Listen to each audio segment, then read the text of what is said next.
আসসালামু আলাইকুম অডিয়েন্স, সবাই কেমন আছেন? আশা করি ভালো আছেন। আলহামদুলিল্লাহ আমিও খুব ভালো আছি। তো আমি আসলাম আমাদের এমপির মাঠে এখন। তো চটপুরি ফুচকা খাইতে, তো খাইলাম না, বাসার জন্য নিয়ে যাব। খুবই ভালো লাগলো এমপির মাঠে আইসা, অনেক ভালো লাগলো। সবাই এই জায়গায় আসবেন। কালামিয়ার চটপুরির দোকান আছে, ফুচকার দোকান আছে, খুবই সুন্দর চটপুরি ফুচকা বানা। তো সবাই এই জায়গায় আসবেন, কালামিয়ার দোকানে খাবেন। খুবই ভালো মানের, টাকা একটু বেশি নিল, মাল ভালো হয়। খুবই সুন্দর এল এমপির মাঠ।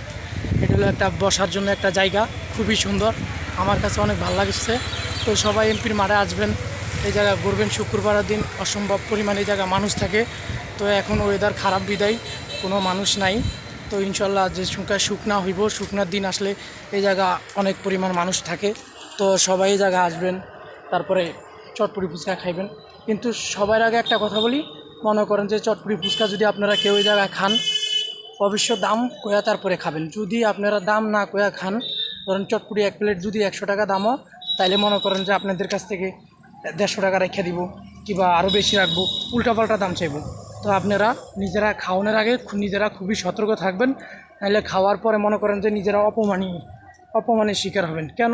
তার চেয়ে ভালো আগে দাম দর কইরা তারপরে খাইবেন সবসময়। বাস, ফুচকা খাওয়াটা ভালো, কিন্তু দাম দর কইরা খাইবেন, তাহলে দাম দর না জিগিয়া খাইলে পরে বিপদে পড়বেন।